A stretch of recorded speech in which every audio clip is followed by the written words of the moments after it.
All right, guys, I'm going to go through your orientation. So first, they want me to explain how to use these windows.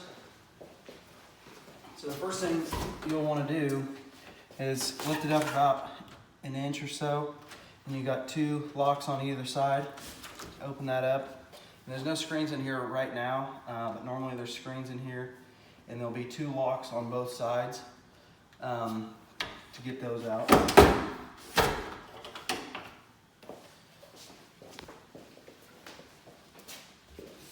Loose door hardware and tarnishing. So on the back side of these doorknobs, there are two screws, so if they ever become loose, then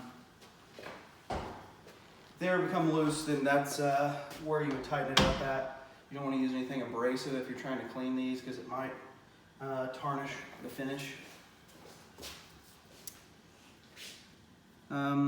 Drainage patterns and swells. So if you look to the back there, there's a pretty big drainage ditch in between your house and the next property. So that's where all your water's going to drain to.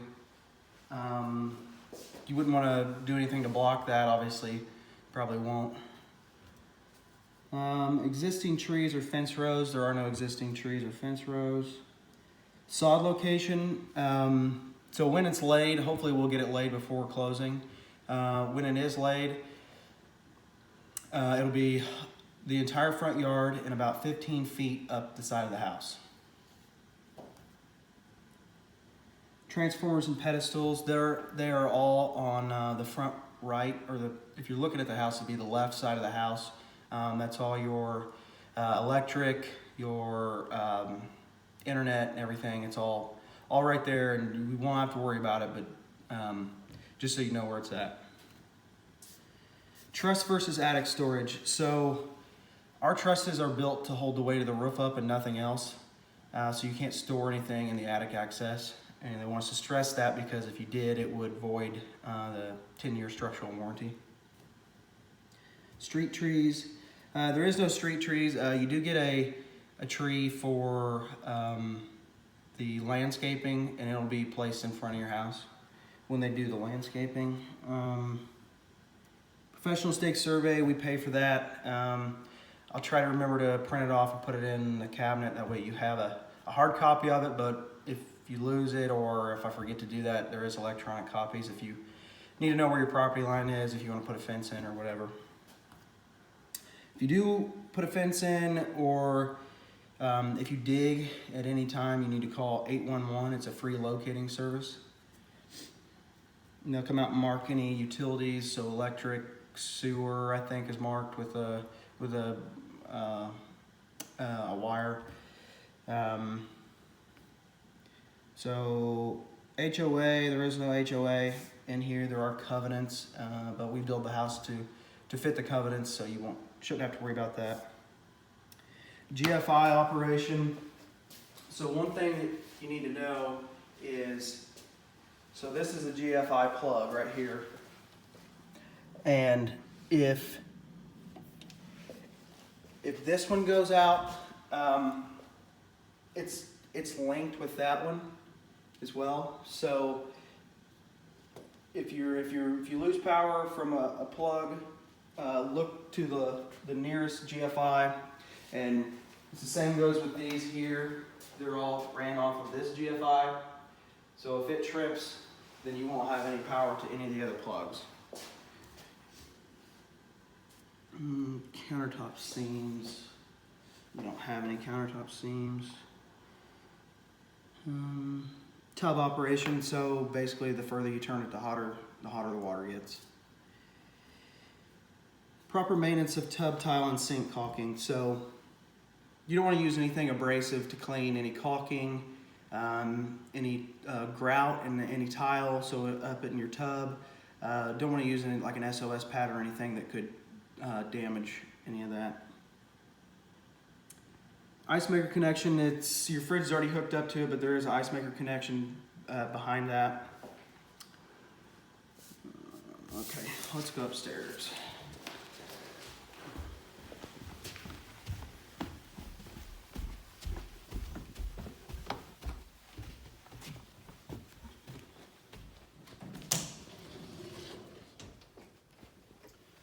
Okay, so here is your utility room. This is your water heater. It is set to a safe standard right here. This is your temperature regulator. This is a drain to prevent if there was any leaks, or if your water heater built up too much pressure and blew water out the pressure relief valve. It's all ran to this drain, so if that ever happens, it won't ruin any flooring or decking or anything. Same thing with the furnace. This is the condensation line, and it's ran into the drain. And if this ever got plugged and ran to the floor, there's a pan here and a float switch, so it will determine if if you're getting water in here, and it'll actually shut your furnace off.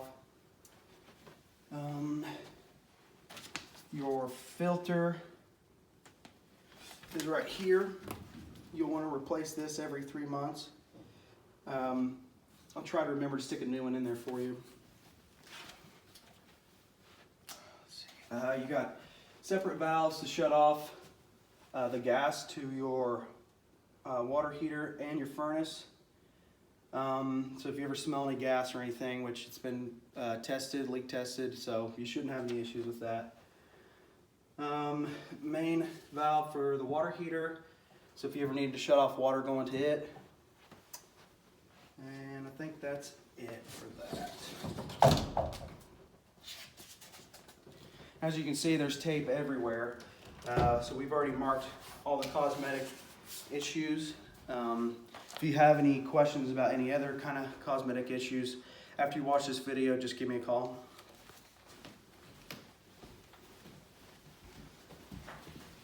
This is your washer drain, and so whenever, I don't know if you plan on hooking a washer up yourself, but you'll have to knock this side out, the side that has the blue tape marked. The other side is not, it's not ran to anything. So your valve for your cold and hot water, and you'll want to place your washer in this washer pan, because if your washer ever overflows, it's a drain ran to your sewer. That way, if it ever did overflow, it wouldn't ruin any flooring or decking or anything. Dryer vent here, and then dryer plug.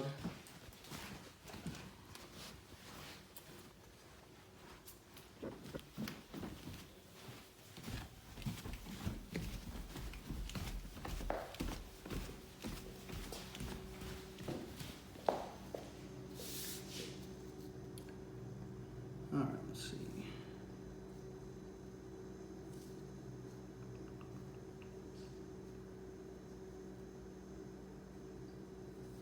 They want me to stress that whenever this sod is laid, you have instructions in here on how to take care of the sod. It would be your responsibility.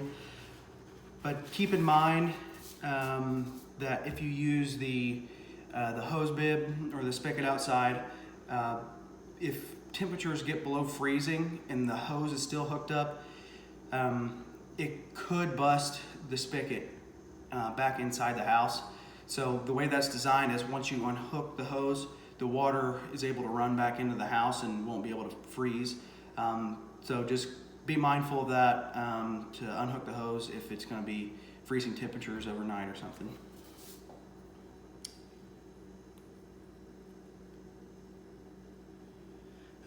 Your water main is in the pantry here,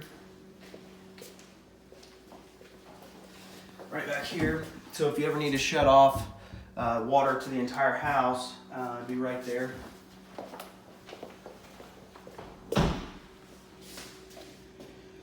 So maintenance and care of roof system and gutters. I can't see you having a whole lot of issues because there's not a lot of trees around, but we do recommend cleaning out your gutters once a year. So I always do it at my house once every spring. So weep holes and brick and siding. So if you notice, if you look at the brick at the bottom, there's missing mortar joints. There's actually a purpose for that. So if water gets behind the brick, it's able to run out, versus if it gets behind there, it could possibly freeze and bust the brick off the house.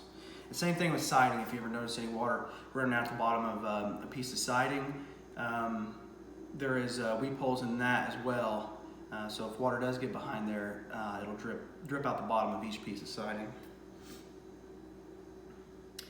So your AC unit has its own separate breaker outside. So if you ever had any issues, you would call the 24-hour service number.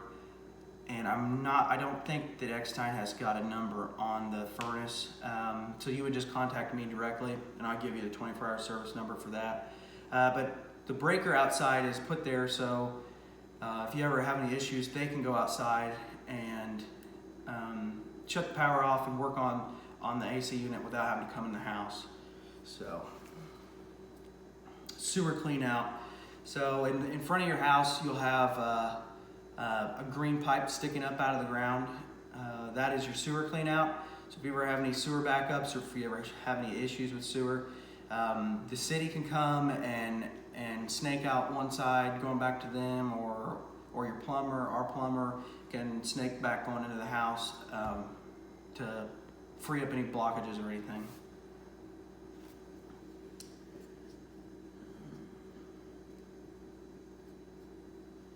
So electric shut off outside in the garage at the electric panel. There'll be a large breaker that you can shut off power to the entire house. And I'll talk more about that whenever we meet for closing. That way you know everything about that. Easement disclosure. So all the utilities, so your sewer, electric, water, they all have an easement on your property. So if they need to dig up, if they suspect a leak or something gets cut, some kind of issue, if they suspect it's in your yard, they can dig it up without your permission. So you kind of share that property with them. It is still your job to maintain it as far as mowing the yard or whatever. But they are able to dig up your yard, and you can't legally say anything about it. They usually do a pretty good job of putting things back together, but they want me to stress that you can't really say anything about it.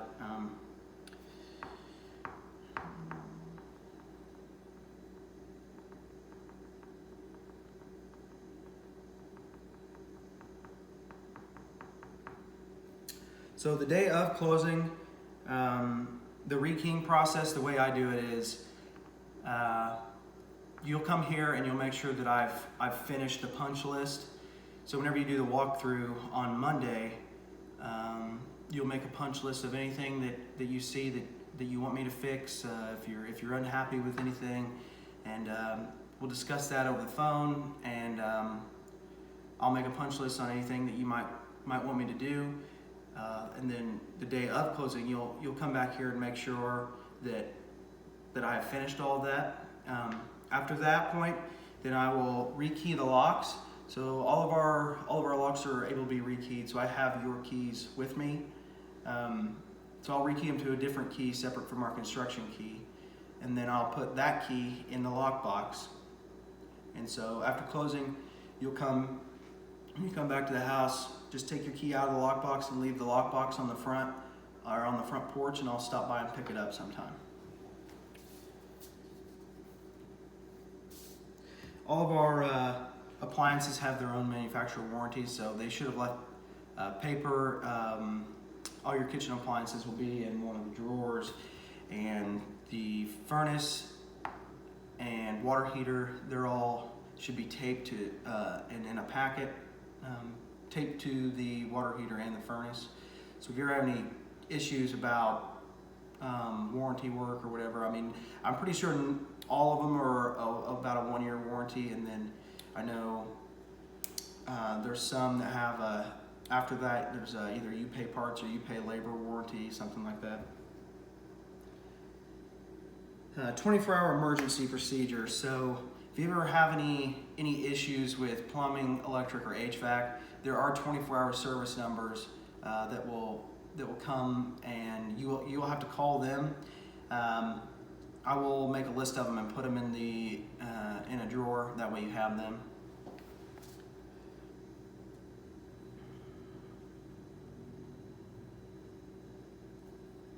So our warranty process, so we have a 2-year or a 210 warranty. So basically that covers everything structural for 10 years. What you'll have to do is, if you do have any warranty work, you can contact me directly, but I also want you to go on to Builder Trend and log it in on the warranty items there. I get updated every week with new warranty lists. So if it's in the middle of the week or something, just text me. I might be able to get to it a little bit quicker.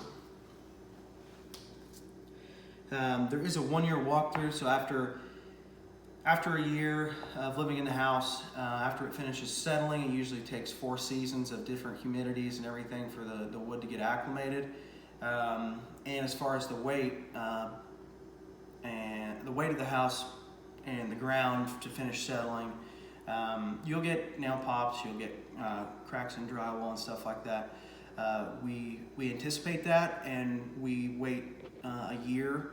We like to wait at least a year to do the walkthrough. That way we can come through and fix everything, and you shouldn't have any issues after that point, after everything's got acclimated.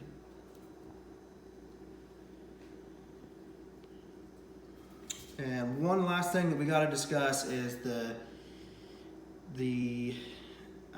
time and date, or the date. I think is the 13th for the closing, but I need a time so we can figure out a time for you to come here and check and make sure everything's okay.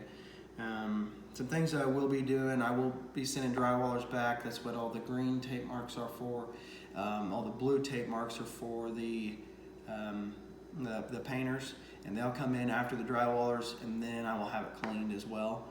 And at that point, the garage will be cleaned out, and they will pressure wash the garage and the driveway. So hopefully I can get the yard graded and everything. We won't have to escrow it or anything. So if you just give me an idea what time that better help me to make sure everything's finished before you come here and check it out. And I believe that's it. Thanks.